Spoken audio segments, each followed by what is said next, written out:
Instead of allowing failures to set you back, what if you can transform every mistake into an opportunity for growth and success? For example, did you know that Post-it notes came from a failed invention? 3M scientist Spencer Silver was trying to develop a super strong adhesive, but he ended up creating one that was weak and reusable. This supposed failure was later used to create Post-it notes, which are now found in offices and homes worldwide. How about you? Just think about the last time you learned from a mistake and used it to achieve better results later. Did you realize how the failure stopped being a barrier and became stepping stones to your success? Now imagine if you can systematically convert every challenge you face into future successes. How much more can you achieve and become? Hi, I'm Angela from GrowthGarden. Over the years, I've noticed that the most successful people are not the ones who don't fail, but those who see failure as a chance to learn and grow.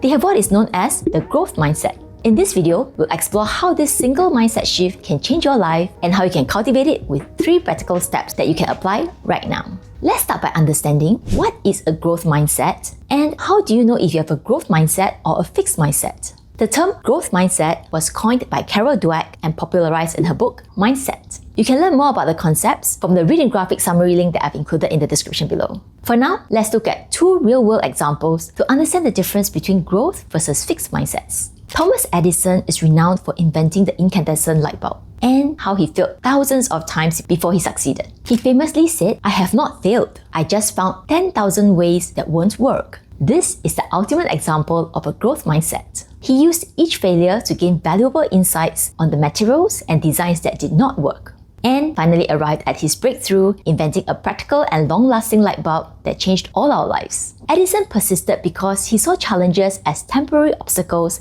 that could be overcome with effort and innovation. Can you imagine if he had thrown up his hands and said, "I'm not a good inventor," or "I failed 1,000 times and I should give up"? Well, that was what happened with Edwin Armstrong. He invented the FM radio in 1933, but faced major resistance from the established AM radio industry.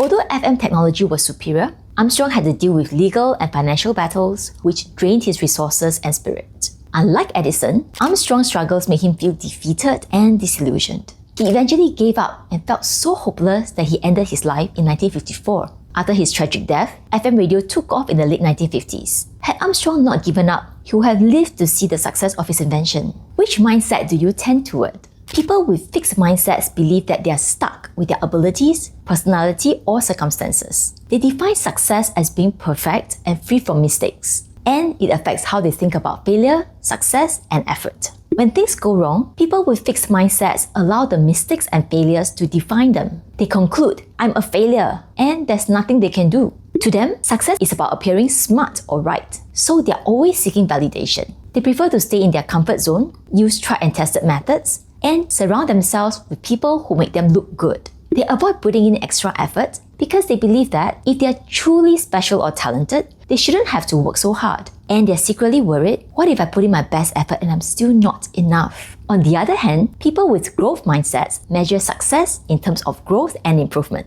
They see failures as opportunities to learn and improve. They believe that they're successful so long as they keep improving. This frees them to focus on growth, using both successes and failures as stepping stones to keep moving forward. They thrive when they embrace challenges because they believe they can stretch themselves and push their boundaries to achieve things that previously seemed impossible. Can you see how this single difference in mindset could have led to such a major difference in outcomes for Edison versus Armstrong? And how this can also transform the way you live, work, and approach life? I often get asked this question, "Angela, isn't striving for constant improvement very exhausting and unrealistic?" At this point, it's probably important to address 2 important misconceptions. Here's one of them. If I must keep improving endlessly, doesn't that mean that I'll never be enough? That's a good point, and I actually struggled with it for several years. Back then, I felt an urgency to keep improving, like I had to be more or else. Then I realized that this incessant need to be better was actually a fixed mindset in disguise. It was driven by some invisible benchmark of perfection.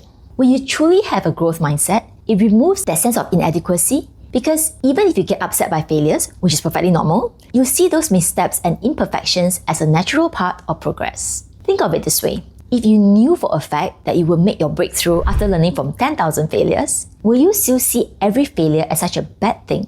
It's also important to realize that mindsets are not fixed or permanent. We don't switch to a fixed or a growth mindset and then stay there like we've arrived.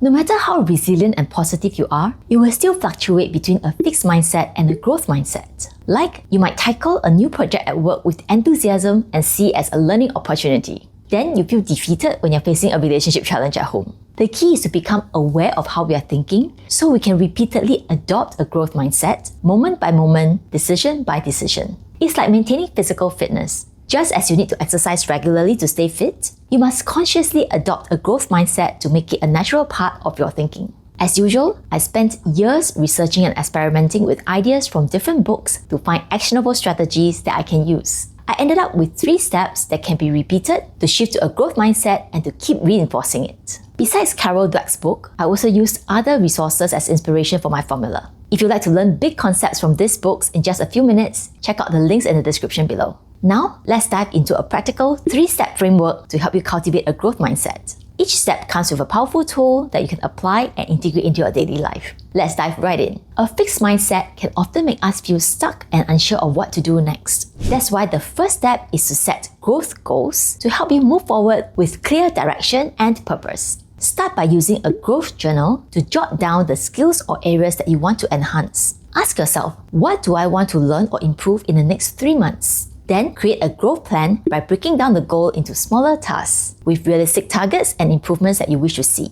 For example, if you want to improve your public speaking skills, you can set a specific goal to deliver a 15-minute presentation to your team in 3 months. Break this down into smaller goals for this month, further divided by weekly or daily activities. We have more tips on setting goals in another video. For instance, you can start researching public speaking tips for the first few days, practicing in front of the mirror for a few minutes every day, and getting feedback from your colleagues every time you have a weekly meeting. Do a short review of your progress each week so you can celebrate small wins to keep yourself motivated. And at the end of each month, use your growth journal to review your progress and figure out what you should continue to do, stop doing, or start doing to become more effective. That brings us to the second step, which is to embrace challenges and learn from failure. Let's use reflection prompts to guide this process. After each challenge or setback, use these 2 questions to reflect on what you've learned and how you can improve. What can I learn from this experience? And how can I apply these insights moving forward? Imagine you worked really hard on a sales pitch, but your client chose a competitor instead. That's pretty disheartening, right? But instead of feeling defeated or thinking, I'm really not cut out for sales, try reflecting on what went well, what didn't go as planned, and what you could do differently next time.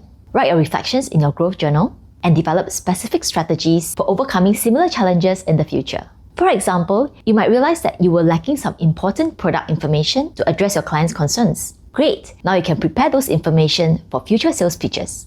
Better still, why not reach out to the client to ask for their feedback on what you could have done better? Remember, don't beat yourself up if you make a mistake. Just reflect on the underlying lessons to turn those setbacks into valuable growth opportunities. As you go through this process, you might sense some self-doubt. That's totally normal, which is why the third step is to strengthen your self-belief through positive self-talk. We'll use affirmation cards to help with this. Create a set of affirmation cards with positive, growth-oriented statements. Put them somewhere visible, like on your desk or bathroom mirror, so you can review them every morning to start your day with a positive mindset. Here are a couple of tips to craft affirmations for a growth mindset. First, use growth-oriented language by focusing on effort instead of innate abilities or traits. For example, instead of saying, I'm smart and talented, say, I deliver great results because I learn new skills quickly. Second, replace negative self-talk with positive ones. If you catch yourself saying, I can't do this, how should you respond? You can rephrase it to, yeah, I can do this, but often that just makes you feel like a liar. In such scenarios, use words like yet and because to help you resolve the inner conflict. For example, you can say, I can't do this yet, but, or I can do this because I'm learning from a great mentor. Feel free to check out our video on self-talk for even more insights on that front. Start today by writing 3 affirmations and placing them where you'll see them. Here are 3 samples as a reference. I am capable of learning new skills. Each day, I am improving and growing. I embrace challenges and learn from them. Incorporate these affirmations into your daily routine to gradually shape your self-perception and reinforce a growth mindset. I hope by now you realize how powerful this single shift in mindset can be in all areas of your life. By integrating these 3 steps into your daily routine, you can deliberately cultivate a growth mindset and turn challenges into opportunities for growth. In fact, why not start right now? Set a growth goal and share in the comments below. In case you need inspiration, here's one of my favorite growth goals. Commit to learn something new every day for the next 30 days. Remember, every small step adds up. If you're ready to start progressing towards your dreams and goals, do also check out this other video. Don't forget to subscribe, and I'll see you in that video.